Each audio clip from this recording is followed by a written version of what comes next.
अब हम डिस्कस करते हैं विसरल एंड रेफर्ड पेन। पहले देखेंगे कि विसरल पेन क्या है और इसकी क्या काजेज होती हैं, देन हम देखते हैं कि रेफर्ड पेन उसका मैकेनिज्म क्या होता है। अब सबसे पहले हम आते हैं विसरल पेन पे, यानी कि जब कोई भी विसरल ऑर्गन है उसमें पेन कैसे होता है, यानी कि जब भी कोई विसरा स्ट्रेच होगा या उसकी स्कीमिया होता है तो उसकी क्या काज होती है कि उसमें पेन फील होता है। विसरल पेन की काजेज़ क्या होती हैं?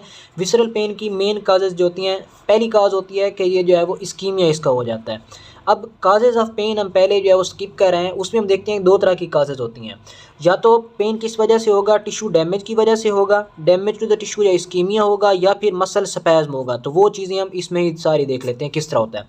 अब इस्कीमिया की वजह से या जो है वो टिश्यू डैमेज की वजह से क्यों पेन फील होता है, और ये विसरल पेन भी हो सकता है, कोई भी पेन हो सकता है। असल में होता ये है कि जब भी इस्कीमिया होता है तो इसकी वजह से डिफरेंट टाइप के जो है वो सब्सटेंसेस रिलीज़ होते हैं। वो सब्सटेंसेस जो है मतलब उनमें क्या हो सकते हैं, उनमें लिम्फोकाइन हो सकते हैं, उनमें हिस्टामीन हो सकता है, सब्सटेंस डिफरेंट टाइप के सब्सटेंसेस हो सकते हैं जिनमें सब्सटेंस सी होता है। तो ये जो चीज़ें होती हैं इन्होंने जाके मज़ीद उसको पेन की जो नर्व एंडिंग्स होती हैं उनको जाके इरिटेट करते हैं। उनकी इरिटेशन की वजह से जो है मतलब जो पेन के जो फाइबर्स होते हैं वो एक तरह का पेन पाथवे को जनरेट करते हैं, तो इस तरह जो है वो पेन फील होता है। इस्कीमिया की वजह से या टिश्यू डैमेज की वजह से सब्सटेंसेस हील होते हैं जिनमें हिस्टामीन होता है, ये मेन है। उसके अलावा सब्सटेंस सी होता है, ये जो है ये सब्सटेंसेस रिलीज़ होते हैं, इन्होंने जाके इरिटेट करना होता है उन जो पेन के जो रिसेप्टर्स हैं, और इसकी वजह से पेन पाथवे जनरेट होते हैं। तो इस तरह जो है हमारे पास पेन फील होता है।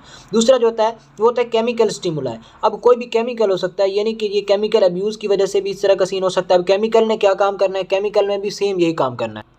केमिकल ने भी जो पेन की जो मतलब रिसेप्टर्स हैं उनको जाके एक्टिवेट करा देना होता है, जिसकी वजह से पेन के फाइबर जनरेट होंगे, तो इस तरह मतलब हमारे पास पेन फील होता है। दूसरी बात और तीसरी जो इसकी काज है मेन, वो ये होती है स्पैज्म। अब मसल स्पैज्म हो सकता है, मसल स्पैज्म का यही रिलेशन है। जब मस्कुलर स्पैज्म होता है वो किसी भी वजह से हो सकता है। मसल स्पैज्म की वजह से इस्कीमिया होता है क्योंकि ऑक्सीजन प्रॉपर जाती नहीं है, उसकी वजह से ये सब्सटेंसेस रिलीज होते हैं और उसकी वजह से पेन की जो नर्व एंडिंग्स होती हैं वो इनिशिएट हो जाती हैं।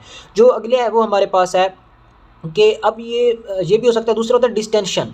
अब डिस्टेंशन की वजह से क्या होता है, यानी कि जब कोई होल ऑर्गन होता है वो डिस्टेंड हो जाता है, तो डिस्टेंशन की वजह से भी मसल स्पैज्म होता है। मेन जो इसमें काज है वो यही होती है कि इस्कीमिया या डैमेज होगा तो उसकी वजह से सब्सटेंसेस रिलीज होंगे, तो वो हमारे पास विसरल पेन इंड्यूस करवा देगी।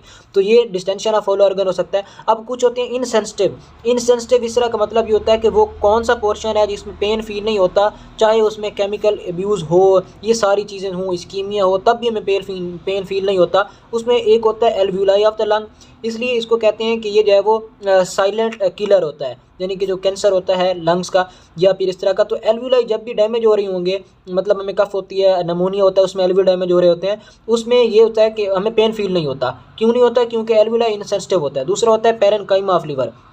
लिवर का जो पैरेन्काइमा है वो भी इनसेंसिटिव होता है पेन के लिए, बल्कि इसका जो कैप्सूल होता है उसमें ज़्यादा मतलब हो रहा होता है। अब ये थी विसरल पेन की क्या काजेज़ होती हैं। अब हम आते हैं कि जो रेफर्ड पेन है उसकी क्या काज है। रेफर्ड पेन का मतलब ये होता है कि विसरल पेन एक विसरा से किसी सोमैटिक स्ट्रक्चर की तरफ अगर मूव कर जाए और हमें उस सोमैटिक स्ट्रक्चर में पेन फील हो तो इसको हम कहते हैं रेफर्ड पेन। मतलब ये है कि हमें मसला होगा हार्ट का, लेकिन हमें पेन फील हो रहा होगा जो लेफ़्ट आर्म है, नेक है, उस लेफ़्ट आर्म के मीडियल एस्पेक्ट पे, नेक पे, वहाँ पे हमें फील हो रहा होगा। इसको हम कहते हैं referred pain. Referred pain refer होता क्यों है, उसकी जो मेन काज है वो है डर्माटोमल रूल। अब जो डर्माटोमल रूल होता है ये क्या सीन है, असल में होता ये है कि जब डेवलपमेंट हो रही होती है तो डेवलपमेंट में स्ट्रक्चर्स जब डेवलप करती हैं तो उसमें ऑर्गन्स के साथ साथ जो यानी कि विसरा के साथ साथ सोमैटिक स्ट्रक्चर भी डेवलप हो रही होती हैं। तो जिस एक स्पेसिफिक डर्माटोम से फ़र्ज़ करते हैं, हम कहते हैं कि जो है वो C1 to C4 है, उस स्ट्रक्चर से अगर कोई चीज़ें मतलब हमारे पास बन रही हैं, सोमैटिक भी और विसरल स्ट्रक्चर भी, तो जब भी विसरा को पेन होगा तो वो पेन उन मतलब डर्माटोम्स के थ्रू, क्योंकि वो सेम डर्माटोम है, उसका भी डर्माटोम सेम है, उसका भी सेम है, सेम डर्माटोम की वजह से जो पेन होता है वहाँ पे रेफ़र हो जाता है। ये होता है डर्माटोमल रूल। अब दूसरी बात होती है कि हमने अभी कहा है कि जो असल में सोमैटिक स्ट्रक्चर होते हैं वो वैसे जो होते हैं वो नॉर्मली हमारे पास नहीं हो रहे होते, इरिटेट नहीं हो रहे होते। अब उनकी इरिटेशन की क्या रीज़न होती है, उनकी इरिटेशन की हम रीज़न इसको हम कहते हैं कन्वर्जेंस प्रोजेक्शन थ्योरी। अब जो कन्वर्जेंस प्रोजेक्शन थ्योरी होती है उसका ये सीन होता है कि ये कन्वर्जेंस प्रोजेक्शन थ्योरी को आप इस यहाँ पे समझ सकते हैं। असल में होता ये है कि जो सोमैटिक और जो विसरल हैं उनकी स्ट्रक्चर्स ये देखें, एक सोमैटिक स्ट्रक्चर से आ रहा है पेन की फाइबर्स और दूसरे होते हैं विसरा से, विस्कस ये विसरा।